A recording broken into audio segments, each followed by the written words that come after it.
Today I wanted to talk about modifying curriculum or creating classroom activities that brought in the surrounding environment of your area.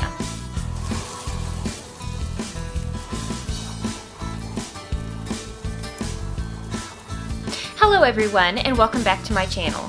For anyone who is new here, my name is Mary Ellen and I am an educator in the state of Illinois. If you stepped outside, all you would see were surrounding fields. Driving on the roads, I pass a lot of tractors, especially during harvesting or planting time. I like to utilize a site called Oklahoma Agriculture in the Classroom. This website has a lot of wonderful material that teachers in any state can utilize within the classroom. So I want to share you some of the things that I have used within my class. On the Oklahoma Agriculture page, it talks about watermelons. And it also has a quote from Mark Twain. I personally like to have a quote of the month because this encourages memorization. I live in a county that is known far and wide for their watermelons. Therefore, the first thing I did was bring some watermelons to class, and boy did we enjoy them. Then off of this website, they actually had a video that showed some people picking some large watermelon. Harvesting, I guess. Ancient Egypt is one of the topics that we focus on in social studies in middle school. And interestingly enough, one of the facts that we learned about watermelon was that one of the earliest harvesting of watermelons happened in, can you guess it? Ancient Egypt. And they left watermelons for their dead. So that was a pretty cool fact that fit right in with our social studies. I was also able to include some art because I found a YouTube video on art, bought some paint, and let the students just have at it with some painting. And they really enjoyed this, and it helped them learn to mix those colors up. Were you guys aware that September 5th was National Cheese Pizza Day? Well, I sure was after seeing it on the agriculture page. And boy, was I excited, because guess what? All kids love cheese pizza. And this is a great way to get them involved and excited in reading. The first thing I did was show them a news clip about National Cheese Pizza Day. Yes, they announced this on the news. So this really excited the students. Hey, guess what? It's so important the news promotes it.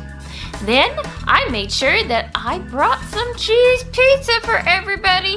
Just one slice, that's good enough. Then I pulled in some other resources. One which I found on the agriculture page. They have different lessons on there that support teachers. Now I personally chose just to kind of use the reading portion of it, where we went over the vocabulary and the reading part, and we played the game where the students would read their little pizza cards and then pull out a different topping, and then they would have to answer the question based on the topping that they pulled out. Now if you're a math teacher, then you would perform different types of activities as well. But again, I teach ELA, therefore I went with the reading portion of that lesson. Also, I have genre pizza making that I have gotten off of TPT, so I can link that below. And I chose to keep the last genre pizza, which was where students get to create their own pizza for this particular day.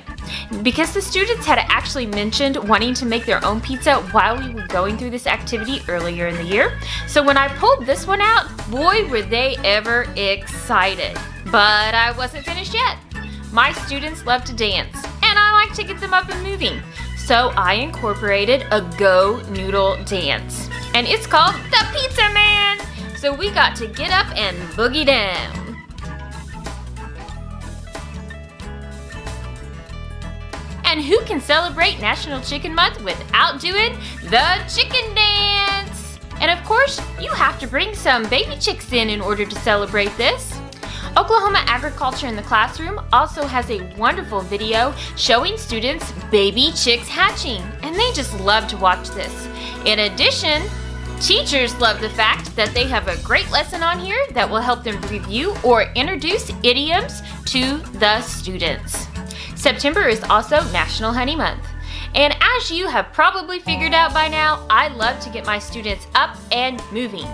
So I have a honeybee song that I love to do with them, and I found this one on YouTube many years ago, so I have done it with several different grade levels. I also like to utilize a poem that again I found on Oklahoma Agriculture in the Classroom, and this allows me to introduce or continue expanding the students' knowledge on poems. I like to give them some more information about these, and I do this in two different ways. One, I visually show them a video off of YouTube, and two, I like to utilize a piece of literature by reading them some facts about bees. Then we kind of move on and I get them interactive with a game. I give each group a little pack of honey and I have them take their nectar and hide it. Then we talk about how bees come back and they dance to show the other bees where the nectar is. So the other groups will go and try to find the nectar from one group, and they have to show the students by doing the little dance that the other bees do. So this gets them up, interactive, and those kinesthetic learners moving. And I did again find this on this great website that I am currently talking about. I like the students to utilize their imagination and pretend that they are a bee that is lost. And I like them to write about the adventure that they have and how they find their way back home. And if we have time, I like to play a game. I want them to think about how much work it is for a bee to bring nectar back to the hive. So I have some water set up and the students are given a teaspoon. And they have to go down to the first bucket of water, take their teaspoon, put a little water in the teaspoon, and take it back without dropping it to the other bucket and dump it in there. You can also use little eyedroppers and play the flight of the bumblebee and also make it a race, just to add a little bit more fun to it. They will really enjoy this.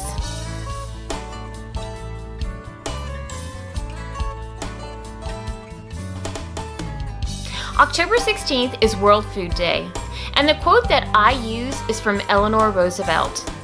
Oklahoma Agriculture has a great video on this as well, and I make sure that the students get to work in pairs as well as separately. And they are able to create a PowerPoint, a video, or a survey in order just to present everything that they learn throughout this particular lesson. October is also National 4-H Month. My brother and sister were always leaders, presidents, vice presidents, etc. of their 4-H area, their group.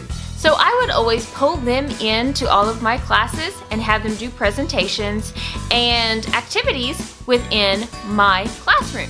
My classes always really enjoyed that and would always say, "Hey, when is your family coming back?" So I really love that there is a national month for this. October is also National Pork Month. Have I mentioned what type of community I live in? So this fits right in with the students' culture.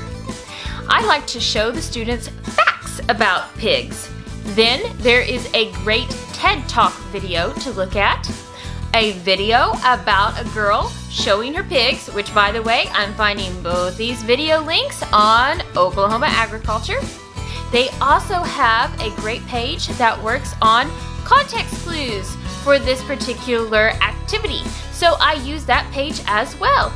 I love to incorporate Reader's Theater in all grade levels, so I make sure to incorporate some now. We do a Three Little Pigs Reader's Theater. Then we read the true story of the Three Little Pigs. After that, I let the students write their own story of the Three Little Pigs. We do a Three Little Pig race. We also do a Three Little Pig building challenge. I realized that these lessons only went to the month of October. However, I wanted to give you just kind of an idea of how I modify the lessons within my classroom to the area where I teach. Thank you so much for watching. And remember to be proud of your work, productive in your day, and positively joyful.